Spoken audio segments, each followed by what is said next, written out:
بسم اللہ الرحمن الرحیم۔ شروع اللہ کا نام لے کر جو بڑا مہربان نہایت رحم کرنے والا ہے۔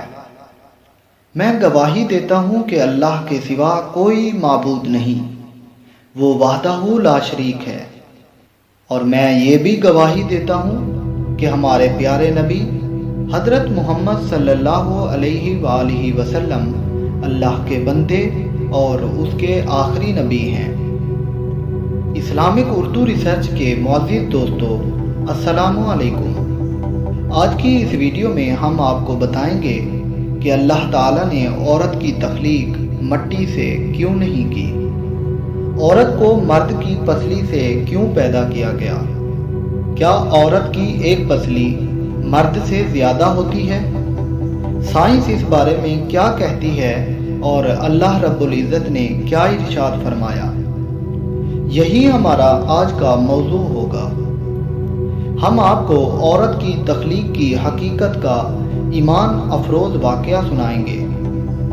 مکمل واقعہ سننے کے لیے ویڈیو کو اینڈ تک ضرور دیکھیے گا، اور ویڈیو میں آگے بڑھنے سے پہلے اگر آپ ہمارے چینل اسلامک اردو ریسرچ کی ویڈیو پہلی بار دیکھ رہے ہیں تو ہمارے چینل کو سبسکرائب کر دیں، اور اگر ویڈیو اچھی لگے تو ویڈیو کو بھی لائک کر دیں۔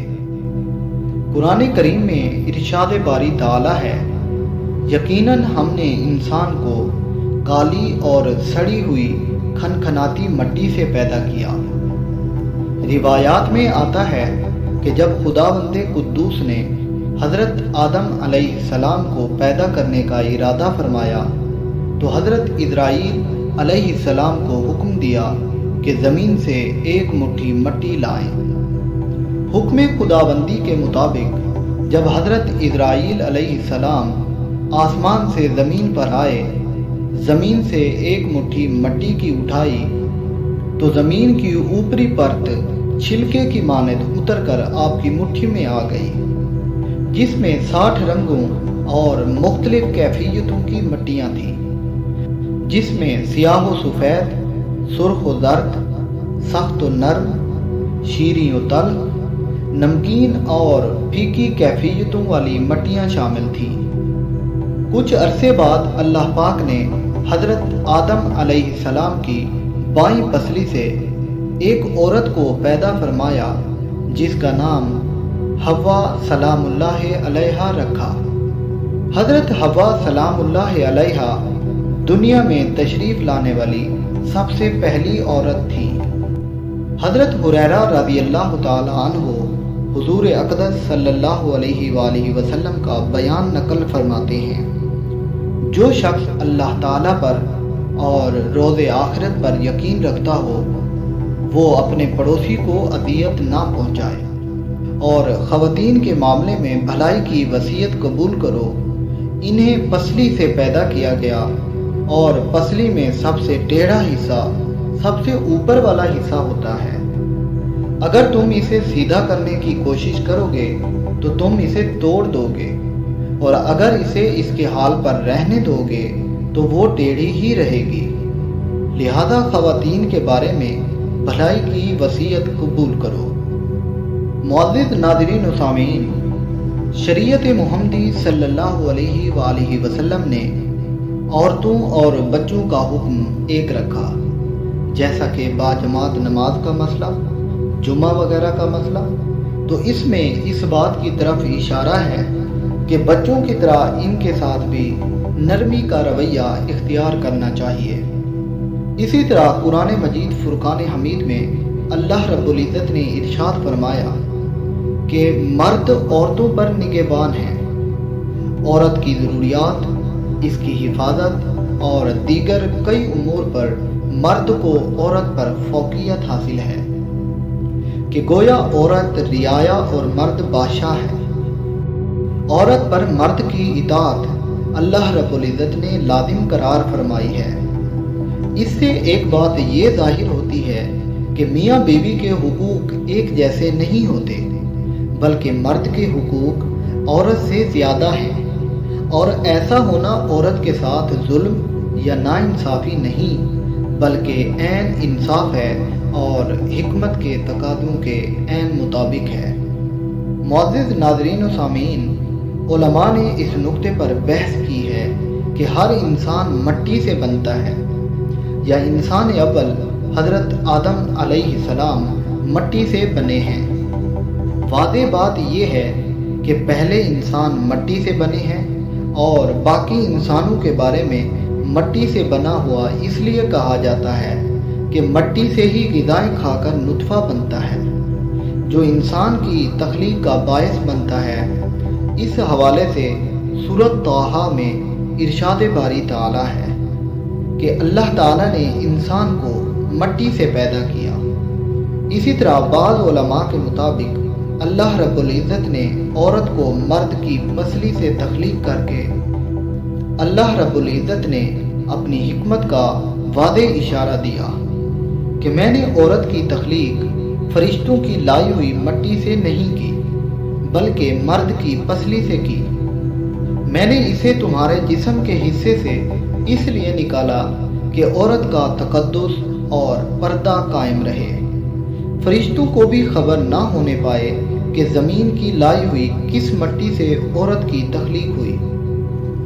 اور پہلی عورت یعنی حضرت اماں حوا سلام اللہ علیہا اسی مرد یعنی حضرت آدم علیہ السلام کی پسلی سے نکلی جن کی وہ منکوحہ کہلائیں، یعنی جن کے ساتھ وہ نکاح میں آئیں۔ اب بات آتی ہے پسلی کی کہ عورت مرد کی پسلی سے ہی کیوں نکلی؟ کیا ٹیڑھا پن وہاں سے ملا؟ نہیں، یہاں بھی حکمت سے بات خالی نہیں۔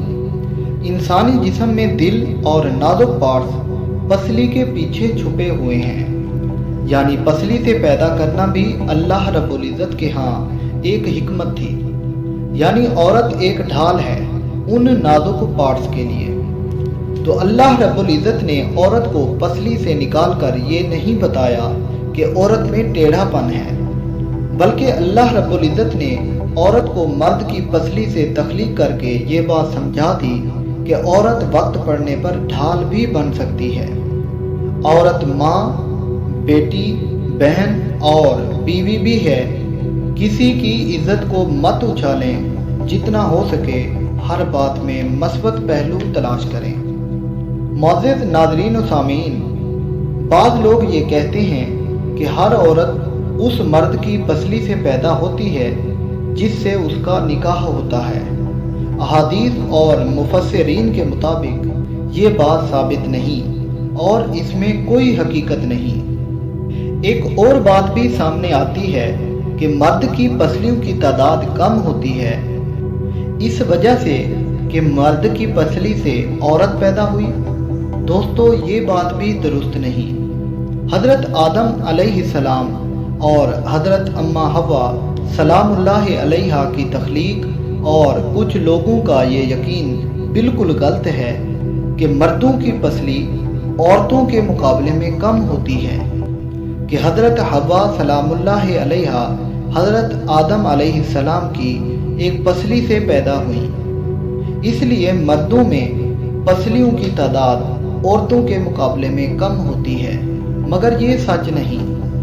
میڈیکل سائنس کے مطابق لوگوں کی اکثریت کے پاس 12 پسلیوں کے 2 سیٹ یعنی 24 پسلیاں ہیں، خواہ وہ مرد ہوں یا عورتیں، لہذا مرد اور عورت کی پسلیوں کی تعداد برابر ہوتی ہے۔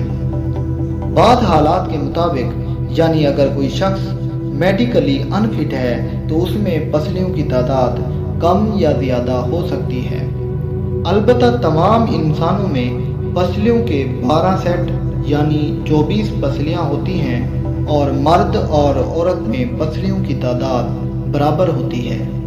مگر یہ صحیح حدیث ہے کہ حضور کریم صلی اللہ علیہ وآلہ وسلم نے ارشاد فرمایا کہ عورت کو مرد کی پسلی سے پیدا فرمایا گیا۔ اسلامک اردو ریسرچ کے معزز دوستو، امید کرتا ہوں آپ کو ہماری آج کی یہ ویڈیو پسند آئی ہوگی۔ اگر ویڈیو پسند آئی ہے تو ہمارے چینل اسلامک اردو ریسرچ کو سبسکرائب کر دیں اور ویڈیو کو بھی لائک کر دیں اور اسے اپنے دوستوں کے ساتھ شیئر کرنا نہ بھولیے گا۔ ملتے ہیں ایک نئی تاریخی اور معلوماتی ویڈیو میں دیکھتے رہیے ہمارا چینل اسلامک اردو ریسرچ۔ رب قدوس آپ کا حامی و ناصر ہو۔